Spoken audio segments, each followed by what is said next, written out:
कैसे हैं आप सब लोग भाई। 6,50,000 की कीमत वाली कार है, कुछ डाउन पेमेंट करके खरीदी जाती है। मतलब डाउन पेमेंट वो होता है जो बिल्कुल खरीदते टाइम जो भुगतान किया जाता है, ठीक है। शेष राशि पर एक मुश्त का मतलब होता है एक साथ जो है वो ब्याज लगता है। कितना लगता है? 10% का साधारण ब्याज लगाया जाता है और जितना भी बैठता है उस राशि का भुगतान 25,000 की 20 समान वार्षिक किस्तों में किया जाना है।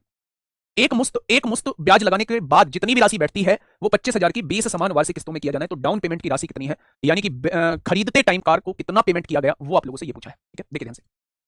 मेरे भाई 6,50,000 रुपए की कार थी। कितने की कार थी? 6,50,000 रुपए की कार थी। आप लोग जानते हैं कल दिल्ली में बम ब्लास्ट हुआ है और उसमें 10 से ज़्यादा लोगों की जानें चली गई हैं और मतलब बड़ा ही दर्दनाक हादसा हम कह सकते हैं। और उस जगह पे हुआ है जहाँ मतलब आप कहिएगा बहुत पोस्ट इलाका है ना, और जहाँ प्रधानमंत्री जी वहीं रहते हैं, दिल्ली में ही राष्ट्रपति जी वहीं रहते हैं, सब कुछ मतलब हमारा सब कुछ दिल्ली में है। उस दिल्ली में आके एक बम धमाका होता है, एक ब्लास्ट होता है।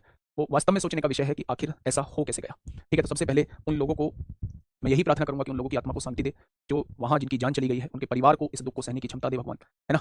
और जो घायल हुए हैं लोग, भगवान उन्हें बिल्कुल मतलब जल्दी से ठीक करे। तो मतलब होनी चाहिए अच्छे से जांच, नहीं अच्छे से एक्शन होना चाहिए, जैसे भी हुआ है अच्छे से एक्शन होना चाहिए। बड़ा दर्दनाक हादसा हुआ है। आप देखेंगे बहुत सारे वीडियोस वहाँ से वायरल हो रहे हैं, बहुत बुरे बुरे हालत के मेरे भाई वीडियोस आप लोग देखेंगे, मतलब क्या ही बीती होगी उन लोगों पर, ठीक है। क्या ही बीती होगी मेरे भाई, ठीक है। मेरे भाई 6,50,000 रुपए की कार थी, कुछ डाउन पेमेंट करके, डाउन पेमेंट यानी मैंने ए रुपए का भुगतान उस पर कर दिया। 6,50,000 में से ए रुपए का भुगतान कर दिया, तो क्या मेरे सर पर अभी भी इतना उधार है? तो आपने कहा जी बिल्कुल उधार है।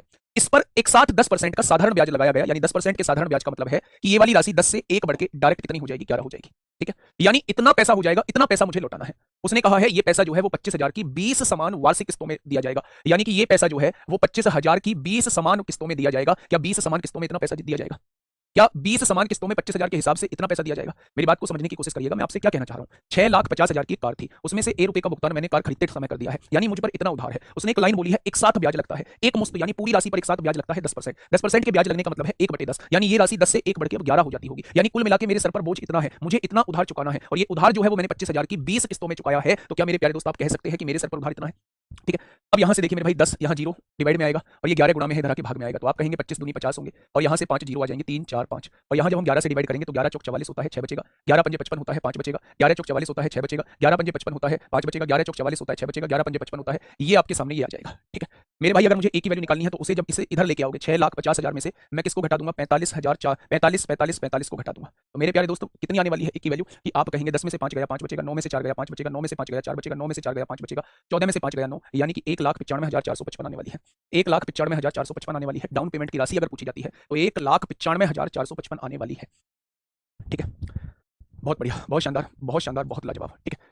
चलिए आगे बढ़ें। सर मेरी बुक आ गई, सच में आपने दिल जीत लिया भाई, मेहनत की है बहुत जबरदस्त। सभी ऐसे इंपॉर्टेंट क्वेश्चन है और ये सेकंड लास्ट क्वेश्चन है हमारे इस इंस्टॉलमेंट का, सेकंड लास्ट क्वेश्चन है मेरे प्यारे दोस्त इस इंस्टॉलमेंट का। फिर हम सीआई की तरफ बढ़ जाएंगे। बताइए फटाफट बताएंगे क्या होगा इस क्वेश्चन का बिल्कुल सही जवाब। सर आपकी बुक 200 रुपये की मिल रही है फ्लिपकार्ट पर, ले लो। तो जितने की मिल रही है उतने की ले लो ना। मैंने आपको बताया था कि सेल से पहले 249 की रहेगी, सेल में मेरे भाई वो बुक जो है वो 199 की रहेगी। अब इसके बाद जो है अगर हमारी एप्लीकेशन से खरीदेंगे तो वो बुक जो है वो 249 में मैं करवा दूंगा। बाकी किसी के ऊपर मेरा कंट्रोल नहीं है, कोई कितने की बेचेगा वो आप लोगों को देखनी पड़ेगी बच्चे, ठीक है। एक मुश्त मीन्स होता है पूरी राशि पर एक साथ ब्याज, एक मुश्त मीन्स होता है पूरी राशि पर एक साथ ब्याज, ठीक है। 20,000 रुपए मूल्य के टीवी के सेट की कीमत 1,000 की 20 किस्तों में अदा की जानी है। 1,000 की 20 किस्तों में अदा की जानी है। यदि ब्याज की दर प्रतिवर्ष 6% है और पहली किस्त का भुगतान खरीद के समय किया जाता है, यानी एक बात मुझे बताइए, मैं बहुत छोटी सी बात आपसे पूछ रहा हूँ, कोई सामान है कितने का? 20,000 का, और पहली किस्त की भुगतान जो है वो खरीदते टाइम कर दिया, यानी 1,000 रुपए खरीदते टाइम दे दिए। अगर 1,000 रुपए खरीदते टाइम दे दिए तो मेरे प्यारे दोस्त क्या आप पर बकाया जो है वो 19,000 रुपए का है? क्या आप पर बकाया जो है वो 19,000 रुपए का है? अब ये जो 19,000 का बकाया है, आप जब इसे किस्तों के रूप में लौटाओगे तो 19,000 के साथ साथ 19,000 का ब्याज भी लौटाओगे। 19,000 के साथ साथ 19,000 का ब्याज भी लौटाओगे मेरे प्यारे दोस्त, ठीक है। तो उन्हें ब्याज के रूप में अच्छी तरह से कवर करने वाली अंतिम किस्त का मूल्य क्या होगा, यानी वो अंतिम किस्त कितने की देगी सब कुछ फाइनल हो जाए। यानी कि 1,000 के साथ साथ हमें ब्याज भी जोड़ना होगा। अगर हम अंतिम किस्त देना चाह रहे हैं और अंतिम किस्त में सब कुछ क्लियर करना चाह रहे हैं तो 1,000 तो बैठेगी बैठेगी, क्योंकि 20,000 की कोई चीज है और 20 किस्तों में मुझे पैसा देना है 1,000 के, तभी तो 20,000 बैठेगा। लेकिन अंतिम किस्त मुझे 1,000 से ज्यादा की देनी होगी। ज्यादा की क्यों देनी होगी? क्योंकि अंतिम किस्त में मुझे 1,000 के साथ इन पर लगने वाला ब्याज भी देना होगा, यानी कि मुझे जो है पूरी 19 किस्तों में लगने वाला ब्याज भी मुझे निकालना पड़ेगा कि ब्याज कितना बैठेगा। अब आप ध्यान से सुनिएगा, मेरे सर पर बोझ था 19,000, यानी कि पहला ब्याज लगने वाला है 19,000 पे। 8% के हिसाब से है, कितने परसेंट? 6% के हिसाब से है। आर दे रखिए 6। एक महीने का ब्याज निकालना है, साल बनाने के लिए 12 से डिवाइड और नीचे 100। अगले महीने फिर 1,000 रुपये आप दे दोगे, अगला ब्याज 18,000 पे लगेगा। 6% के हिसाब से एक महीने का ब्याज इतना हो जाएगा। फिर 1,000 दे दोगे, फिर 1,000 दे दोगे, फिर 17,000 पे लगेगा, फिर 1,000 दे दोगे, फिर 16,000 पे, ऐसे ही करते करते लास्ट का जो ब्याज लगेगा वो 1,000 रुपये पर लगेगा 6% के हिसाब से, और एक महीने का ब्याज इतना हो जाएगा। क्या यही आप लोगों का ब्याज लग रहा होगा? मेरे भाई पहला ब्याज 19,000 बकाया है, इस पर ही लगेगा। फिर आपने 1,000 का भुगतान कर दिया किसके रूप में, फिर 18,000 पे लगेगा एक महीने का। फिर 1,000 का भुगतान कर दिया, फिर 17,000 पे, 16,000 पे, 15,000 पे, 14,000 पे, ऐसे करते करते लास्ट का जो ब्याज रहेगा वो 1,000 पे लगेगा एक महीने का ब्याज। यानी मैं यहाँ से कॉमन ले सकता हूँ, ऊपर से 1,000, ऊपर से ले लीजिए 6,000 कॉमन, 6,000 कॉमन ले लीजिए 6,000, और नीचे जो है वो 1,200 है मेरे भाई। देखिए 6,1200, यहाँ कितना बच जाएगा 19, यहाँ कितना बच जाएगा 18, और ऐसे ही करते करते यहाँ कितना बच जाएगा 6,000 बटे 1,200 कॉमन ले चुके हो, यहाँ 1 बच जाएगा। अब आप मुझे ये बताइए 1,200 पंजे कितना होता है? 6,000। और 1 से लेकर 19 तक की प्राकृतिक संख्याओं का योग n, n यानी 19, n+1 यानी 20/2, यानी कि मेरे भाई 19×5 यानी 950 रुपए ब्याज बैठने वाला है। आप लोगों को जो अंतिम किस्त देनी होगी वो 1000 के साथ साथ 950 ब्याज के भी देने होंगे। अगर आप हिसाब किताब फाइनल करना चाहते हैं तो अंतिम किस्त में कितने का भुगतान करना होगा, तो आप कह देंगे अंतिम किस्त में 1950 रुपए का भुगतान करना होगा। 1000 माइनस क्यों किए बेटा, देखो ना, पहली किस्त का भुगतान खरीद के समय किया जाता है, यानी जब खरीद रहा है उस टाइम किया जाता है पहली किस्त का भुगतान।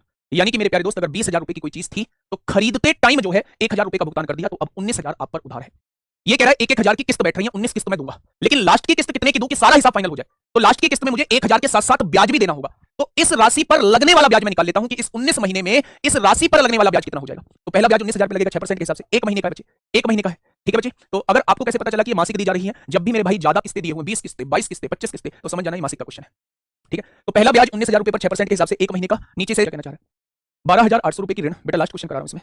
12,800 रुपए का ऋण है, 3 किस्तों में देना है। सबसे पहले उधार कितना लिया है 12,800 रुपए, और हमें कितने किस्तों में देना है, 3 किस्तों में देना है, ठीक। पहली किस्त दूसरी किस्त की आधी है, 3 किस्तें हैं, पहली दूसरी और तीसरी। पहली किस्त जो है वो दूसरी की आधी है, दूसरी 2 है तो पहली 1 है, और तीसरी किस्त का 1/3 है। पहली किस्त जो है वो तीसरी का 1/3 है, यानी तीसरी किस्त हो जाएगी 3। उसने ये कहा है कि पहली किस्त जो है वो दूसरी की तो आधी है, तो दूसरी अगर 2 है तो ये क्या हो जाएगी, 1 हो जाएगी।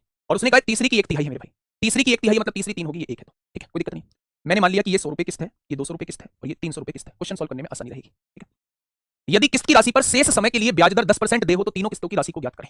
अब आप मेरी बात को थोड़ा सा ध्यान से समझना, किस्त की राशि पर बाकी समय, शेष समय बचे, ये शेष समय के लिए कह रहा है। तो मेरे प्यारे दोस्त, उसने कहा है ब्याज दर 10% दे हो, तो इस पर 2 साल का ब्याज मिलेगा। अगर 1 साल का ब्याज 10% है तो 2 साल का ब्याज 20 होगा, यानी कि ये किस्त की कीमत 120 हो जाएगी, हो जाएगी। इस पे 1 साल का ब्याज मिलेगा, 1 साल का 10% है, जब मैं इसका 10% निकालूंगा तो 20 रुपए ब्याज जाएगा, 200 220 रुपए यहाँ भुगतान होगा। यहाँ कोई ब्याज नहीं मिलेगा, यहाँ 300 की 300 रुपए ही रहेगी, हो जाएगी क्या, ठीक है। ये बात समझ में आ गई।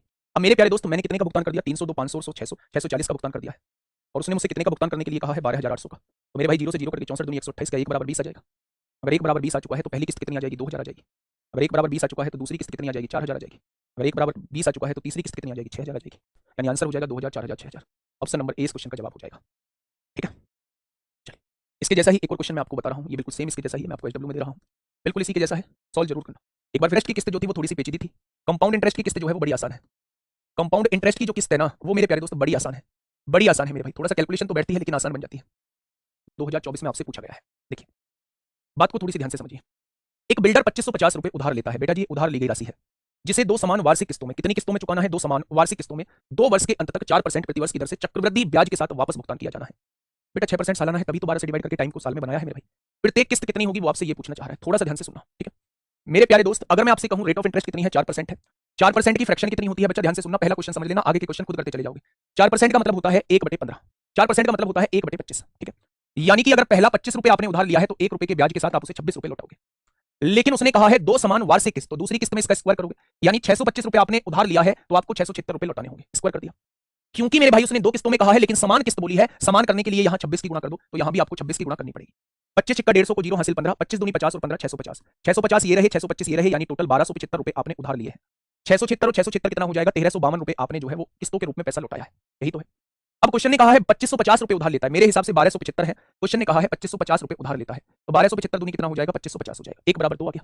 तो उसने कहा है प्रत्येक किस्त कितने की है, 676 की वैल्यू पूछना चाह रहा है। प्रत्येक किस्त तो ये दोनों है, अगर 1 बराबर 2 है तो 676 बराबर कितना हो जाएगा, यानी प्रत्येक किस्त की कीमत 1352 हो जाएगी, ठीक है। यानी पहली किस्त 10 है तो 11 रुपए भुगतान करना होगा, दूसरी 100 है तो आपको 121 रुपए भुगतान करना होगा, हो जाएगा। दोनों किस्त अगर बराबर है तो 11 की गुणा यहां कर देंगे, 11 की गुणा यहां कर देंगे, 11 दही 110, 110 और 100 यानी 210 रुपए आपने उधार लिए हैं। उसने कहा प्रत्येक किस्त जो है वो 1089 की है, प्रत्येक किस्त 1089 की है, तो 11 से काटिए, 11 निम्न 99, 11 निम्न 99, एक पार्ट की वैल्यू 9 आ जाएगी। तो उधार ली गई राशि आपसे पूछ रहा है, 210 पार्ट की वो आपसे वैल्यू पूछ रहा है, यानी उधार ली गई राशि जो है वो कितनी हो जाएगी, तो आप कहेंगे 1890 हो जाएगी। किसी व्यक्ति ने एक निश्चित राशि 10% वार्षिक दर पर 3 वर्षों के लिए उधार ली है, कितने वर्षों के लिए उधार ली है, 3 वर्षों के लिए, कितने वर्षों के लिए, तो आप कहेंगे 3 वर्षों के लिए उधार ली है बच्चे, ठीक है। जबकि ब्याज वार्षिक संयोजित था, हर साल देना था। 2 वर्ष पश्चात उसने 6634 रुपए का भुगतान किया, 2 वर्ष बाद उसने 6634 रुपए का भुगतान किया, हर साल नहीं दे रहा है, 2 वर्ष बाद दिया, यानी उसमें 2 वर्ष का ब्याज जुड़ेगा। तीसरे वर्ष के अंत में उसने 13,000 रुपए 13,200 का भुगतान करके पूरा ऋण चुका दिया, तो उसके द्वारा उधार ली गई राशि कितनी है, मुझे नहीं पता, मुझे नहीं पता कितनी राशि उधार ली है, मैंने मान लिया ए राशि उधार ली है। अच्छा 10% का मतलब क्या होता है, 1/10, 2 साल बाद पैसा दे रहा है, तो क्या 1 साल बाद राशि बढ़ के 10 से 1 बढ़ के 11 हो जाएगी, क्या अगले साल भी राशि 10 से 1 बढ़ के 11, यानी 2 साल बाद राशि ये हो चुकी है। अब उसने कहा 2 साल बाद वो 6634 रुपए देता है, अगर उसने 6634 रुपए इसमें से दे दिए हैं तो अभी उसके पास इतना बकाया है, तीसरे साल जो ब्याज लगेगा वो इस पर लगेगा, यानी तीसरे साल भी राशि 10 से 1 बढ़ के 11 हो जाएगी, और 3 साल बाद वो कितने का भुगतान करता है, वो 13,200 का भुगतान करता है। तो कह रहा है 3 साल बाद राशि इतनी हो जाती है 13,200, वो कह रहा है 3 साल बाद राशि इतनी हो जाती है। भाई मेरे पास मैंने उधार ली थी राशि ए, उसने 2 साल बाद मुझे 6634 दिए, तो 1 साल बाद राशि 10 से 11 होगी, अगले साल बाद राशि 10 से 11 होगी, 2 साल बाद मैं फिर 6634 रुपए लौटाऊंगा, ये घट गए तो अभी मुझ पर उधार इतना है, फिर तीसरे साल का ब्याज लग के राशि 10 से 11 हो जाएगी, और वो कह रहा है 3 साल बाद मैं राशि इतनी चुकाता हूं, 3 वर्ष के अंत में मैं इतना रुपए का भुगतान करता हूं, यानी 3 वर्ष के अंत में राशि इतनी बैठ रही है। ठीक है, काटापीटी में चाहिए। 11 एकम 11, 11 दूनी 22, 1200, ये 10 डिवाइड में है धरा के गुणा में हो जाएगा, 6634 माइनस में है धरा के प्लस में हो जाएगा, यानी कि आप मुझसे कह सकते हैं 18634 हो जाएगा, 18634 हो जाएगा। ये 100 डिवाइड में है धरा के मल्टीप्लाई में होगा, और 121 मल्टीप्लाई में है धरा के डिवाइड में होगा। क्वेश्चन खत्म हो चुका है, ये उधार ली गई राशि आ जाएगी, ये उधार ली गई राशि आ जाएगी बच्चे। तो आप यहाँ से निकाल दीजिए, 11 एकम 11, 7 बचेंगे, 11 चिंग 66, 10 बचेंगे, 11 निम्न 99, 11 चौक 44, 11 11 121, 11 एकम 11, 11 पंजे 55, 11 चौक 44, 154 की गुना 100 में करेंगे तो उधार ली गई राशि 15400 हो जाएगी, उधार ली गई राशि 15400 आ जाएगी। ठीक है, ओल्ड मेथड इसलिए नहीं लगेगा क्योंकि 2 वर्ष के बाद मैं अलग अलग भुगतान कर रहा हूँ, मैं समान वार्षिक किस्त नहीं दे रहा हूँ, मैंने 2 वर्ष के अंत में इतना भुगतान कर दिया, बच्चे कुछ पे तीसरे साल ब्याज लगेगा। उधार ली गई राशि ये है, 1 वर्ष के अंत में ये हो जाएगी, अगले वर्ष के अंत में ये, 2 वर्ष के अंत में इतना मेरे पर हो चुका है, उसमें से मैंने 6634 दे दिया, तो अभी इतना बकाया है, तीसरे साल इस पर ब्याज लगा 10%, फिर से राशि 10 से 11 होगी, तीसरे वर्ष के अंत में इतनी देता हूँ, यानी ये जो राशि बैठ रही है वो इसके बराबर बैठ रही है, तभी तो इतनी देके मेरा जो है वो हिसाब क्लियर हुआ होगा। तो एक मतलब है 1/20, यानी 1 साल बाद राशि 20 से 21 हो जाएगी, अगले साल बाद राशि फिर से 20 से 21 हो जाएगी, अगले साल बाद राशि फिर से 20 से 21 हो जाएगी, और 3 साल बाद राशि कितनी कह रहा है, 27783 कह रहा है, 3 साल बाद इतनी हो जाती है, तो कितनी धनराशि जमा की थी वो एक ही वैल्यू आपसे पूछना है। क्वेश्चन खत्म हो चुका है। 21 एकम 21 होता है, 6 बचेगा, 21 तिया 63 होता है, 4 बचेगा, 21 दूनी 42, 21 तिया 63, 21 पंजे 121 छिक्का 126 होते हैं, 21 तिया 63 होता है, 21 तिया 63 होता है, 2 दूनी 4 दूनी 8000 की गुणा 3 में करोगे तो कितनी राशि जमा की होगी, तो आंसर हो जाएगा 24000 की होगी। ठीक है, इसमें कुछ था ही नहीं, इसमें किस्तों की कहीं बात भी नहीं की थी, तो शुरुआत का क्वेश्चन है हमारा सीआई का, अमाउंट हो गया है 5% के हिसाब से, 5% के हिसाब से 3 वर्ष बाद इतनी राशि हो गई है, 5% मतलब 1/20, आप ऐसे भी कर सकते थे, एक साल में 20 से 21 होगी, अगले साल में फिर से 20 से 21 होगी, अगले साल में फिर से 20 से 21 होगी, यानी कि 8000 रुपए अगर आपने उधार लिया है तो 3 साल में वो 9261 बन जाएगा। उसने कहा है 27783 हो जाती है, जब इससे काटोगे 1 बराबर 3 आएगा, तो 8000 बराबर किसके आ जाएगा, 24000 के आ जाएगा। ये तो कुछ था ही नहीं मेरे, मैंने कहा अमित 8000 रुपए की राशि 10% वार्षिक चक्रवृद्धि ब्याज की दर पर 4 वर्ष के लिए उधार लेता है, वह पहले वर्ष के अंत में 2800 रुपए, दूसरे वर्ष के अंत में 2600 रुपए का भुगतान करता है, 4 वर्ष बाद ऋण चुकाने के लिए उसे कितने का भुगतान करना होगा, बड़ा आसान है। अच्छा ये बताइए कितने की राशि ली है, 8000 की राशि ली है, एक साल में 10% का मतलब एक साल में राशि कितनी हो जाएगी, 10 से 1 बढ़ के 11 हो जाएगी, एक साल के अंत में आपने कितना चुका दिया, पहले वर्ष के अंत में आपने 2800 दे दिया, अभी भी राशि आप पर इतना उधार है, दूसरे वर्ष पर फिर से राशि 10 से 11 हो जाएगी, 10 से 11 हो जाएगी, फिर से मेरे भाई आप दूसरे वर्ष के अंत में कितना चुका रहे हैं, 2600 चुका रहे हैं, यानी 2 वर्ष के अंत में आप पर इतना उधार है, 4 वर्ष बाद पूछ रहा है, यानी तीसरे वर्ष भी राशि 10 से 11 होगी और चौथे वर्ष भी राशि 10 से 11 होगी, ये आपके क्वेश्चन का जवाब हो जाएगा। ठीक है, बहुत बढ़िया, बहुत शानदार। अब एक चीज समझिए कि 8000 रुपए की राशि 10% वार्षिक चक्रवृद्धि ब्याज की दर पर 4 वर्ष के लिए उधार लेता है, पहले साल के अंत में 2800 रुपए दे रहा है, बैठेंगे कितने, तो आप कहेंगे मेरे प्यारे दोस्त 8000 रुपए मैंने उधार लिए थे, एक साल बाद राशि 10 से 1 बढ़ के 11 हो जाएगी, अब राशि इतनी हो चुकी है एक साल बाद, इसमें से 2800 दे दिए हैं, यानी अभी इतना बकाया है, दूसरे साल में फिर से राशि 10 से 11 हो जाती है, 2600 दे दिए जाते हैं, अभी भी इतना उधार है, तीसरे साल कुछ नहीं दिया जाता, चौथे साल कुछ नहीं दिया जाता, यानी राशि 10 से 11, राशि 10 से 11, 4 साल बाद की राशि आ जाएगी। सॉल्व करिए, 8800 में से 2800 जाएगा, 6000 बचेगा, इसका 11/10 निकालिए, 6600 आएगा, 6600 में से 2600 जाएगा तो 4000 बचेगा, 4000 का 121/100 निकाल दीजिए, 121 चौका कितने होते हैं, 484 होते हैं, यानी कि मेरे भाई हिसाब चुकता करने के लिए उसे 4840 रुपए का भुगतान करना होगा। 4840 क्या होगा इस क्वेश्चन का साथी, बिल्कुल सही जवाब। देखिए एक व्यक्ति ने 10% वार्षिक चक्रवृद्धि ब्याज दर पर 30800 रुपए की राशि 3 वर्ष के लिए उधार ली है, कितने वर्ष के लिए, 3 वर्ष के लिए उधार ली, जिसमें ब्याज वार्षिक रूप से चक्रवृद्धि होता है, दूसरे वर्ष के अंत में उसने 13268 रुपए की राशि का भुगतान किया है, दूसरे साल के अंत में, तीसरे वर्ष के अंत में उसे चुकाने के लिए कितने का भुगतान करना होगा, पहले जैसा क्वेश्चन है, 30800 का भुगतान किया है, अच्छा ब्याज की दर है 10%, यानी एक साल में राशि 10 से 11 हो जाएगी, बहुत बढ़िया, दूसरे साल में भी राशि 10 से 11 हो जाएगी, क्या 2 साल में राशि इतनी हो चुकी है, उसने कहा है कि 13268 का भुगतान कर देता है दूसरे वर्ष के अंत में, इसमें से घटा दो, क्या अभी भी राशि इतनी बची हुई है, तीसरे वर्ष के अंत में कितने का भुगतान करना होगा, तीसरे वर्ष के अंत में 10 से राशि 11 हो जाएगी, इतने का भुगतान करना होगा, सॉल्व कर दीजिए, ये आपके क्वेश्चन का जवाब हो जाएगा, यहां से सॉल्व कर लीजिए। 121 कितना होता है, 11 88 को 8 हासिल लगे 8, 11 तिया 33 हो जाएंगे, 11 की गुणा करिए, 11 88 को 8 हासिल 8, 11 88 और 8 96 को 6 हासिल 9, 11 तिया 33 9 42 को 2 हासिल 4, 11 तिया 33 4 37 हो जाएगा, आ गया, इसमें से 13268 घटा दो, तो मेरे प्यारे दोस्त आप कहेंगे जी 24000 बचने वाला है, फिर इसका 10/11 निकाल दो, तो आप क्या कहेंगे, 11 चौक 44 को 4 हासिल 4, 11 दूनी 22 और 4 26, यानी कि आपको तीसरे वर्ष के अंत में 26400 का भुगतान करना होगा, समझिएगा। ठीक है, 10% का मतलब क्या, राशि 10 से 11 होती है एक साल में, क्योंकि ये किस्त का क्वेश्चन है तो दूसरी किस्त 100 से 121 होगी, क्योंकि ये समान किस्त है, हमें इन्हें समान करना पड़ेगा, 11 की गुणा यहाँ, 11 की गुणा यहाँ, 110 और 100 210 रुपए आपने उधार लिए हैं, 121 242 रुपए आपने लौटाए हैं, यानी 32 रुपए ब्याज लगेगा, वो 32 की वैल्यू आपसे पूछना चाह रहा है। उसने कहा प्रत्येक किस्त की कीमत जो है वो 6534 रुपए, प्रत्येक किस्त 6534 की है, 11 पंजे 55 होता है, 10 बचेगा, 11 निम्न 99, 11 चौक 44, 11 पंजे 55, 11 चौक 44, 1 बराबर 54, तो 32 बराबर कितना, 54 दूनी 108 को 8 हासिल लगे 10, आंसर कितना हो जाएगा, ऑप्शन नंबर ए। ठीक है, चलो आराम से, यहाँ भी ऐसे ही, ये क्वेश्चन आपके लिए होमवर्क है, दो क्वेश्चन और हैं इसके, एक बार कोशिश करना, बस डाउन पेमेंट घटा के वैसे ही होगा